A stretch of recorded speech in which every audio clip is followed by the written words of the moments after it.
What's up, guys? It's Pride here, and today I want to talk about a series for Naruto that we should have gotten instead of Boruto. Look, I'm not hating on Boruto too much, but it is kind of a meme on like how the best scenes of Boruto is when Naruto and Sasuke are there. You know, throwing hands, doing the whole thing. No one really cares about the kids too much, and in fact, in my opinion, they kind of messed up how they were supposed to do this series. But that's for another video. Bringing you back to what I want to talk about today is another series that would have been amazing, and it would have been easy to do because we have a lot of information on it already. It's pretty much just backtracking. And the series is pretty much Naruto's past generations.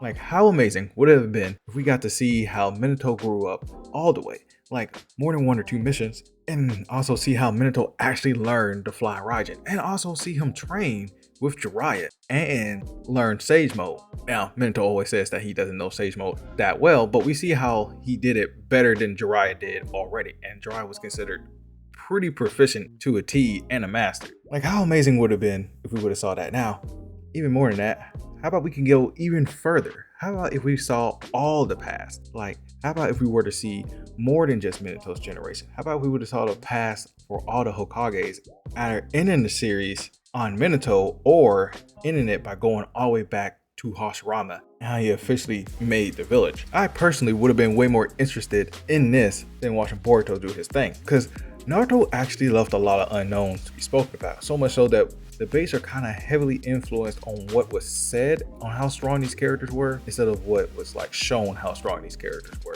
Hiruzen, for example, we were told that he was pretty much the strongest Hokage ever. But when you see Hiruzen now, then you see Hashirama and Tobirama and even Minato, my first thought is, how? We know Hashirama is kind of like just the GOAT. Like, how is Hiruzen competing to this man? A lot of people will argue that Hiruzen was probably the strongest, at least in his prime. It's because he, quote unquote, mastered every jutsu in the village. I'm like, okay, that's cool, I guess, but we gotta take into account that even though he mastered it, he probably ain't using all of them. I don't believe he has all the gates. He doesn't have everybody's clan techniques, so he didn't master everything in the village. You know, it's like one of those debates.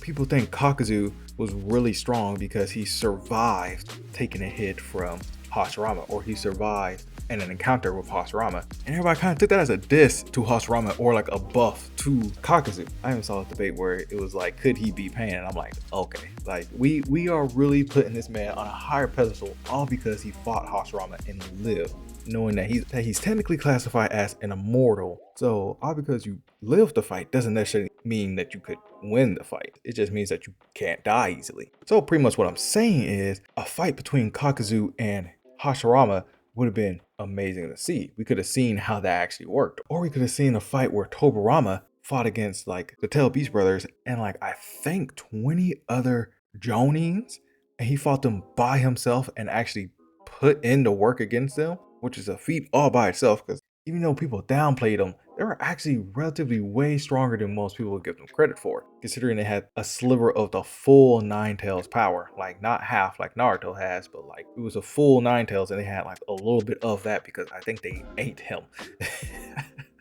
Those guys are gluttons, by the way. I don't know, I would have very much liked to have seen a series of that. And like, it wouldn't even have to be a whole series because it's kind of, that would be a little much, but like, you know, like an arc kind of. How like every 12 episodes would go on to like to the next Kage. 12 episodes were with Hashirama, then 12 episodes were with Tobirama, and you know, we get to see his big impactful fights to the T, by the way. And then we go on to Hiruzen, we get to see his impactful fights in his prime, which is the biggest thing here, and see how insane he was.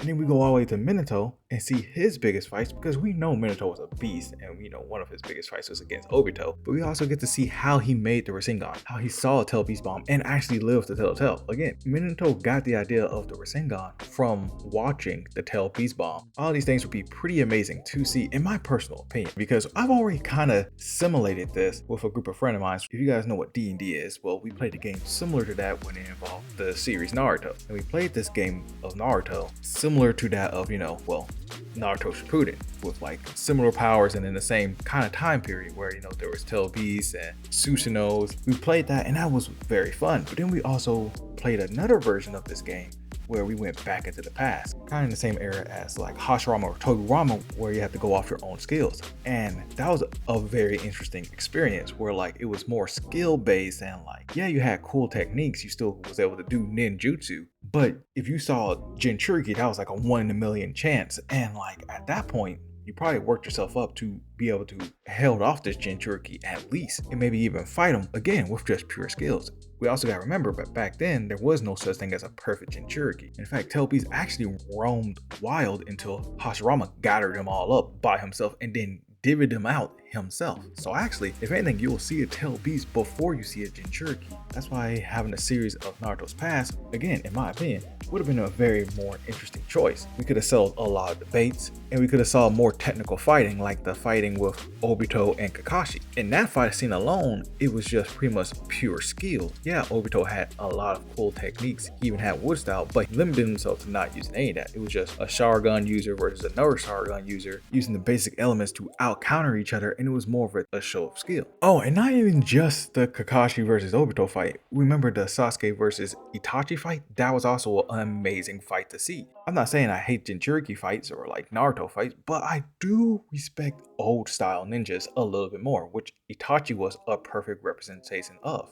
So with the example of Kakashi and Obito and Itachi and Sasuke's fight, you can pretty much get a better picture what an old school series of Naruto would have looked like during Togurama and Minato's time. It would have been probably packed filled of like very in-depth, very calculated and amazing fights that would have actually caused some, big brain thinking. It would have been similar to the tuning exams with young Naruto, to have you guys really think about this and see the real point that I'm trying to describe here. Just think about how amazing Minato's tuning exams probably were. And if not that, the legendary Great Sanin's, those would have been some amazing fights that we could have definitely seen. I don't know, that's some food for thought right there. Let me know what you guys think down in the comments. Do you actually prefer the Boruto verse, or would you have rather seen old school Naruto with like Togurama, Hiruzen, and all that good stuff? Let me know what you guys think in the comments below. Don't forget to like and subscribe. I'll very much appreciate it. And I'll see you guys next time. Breeze.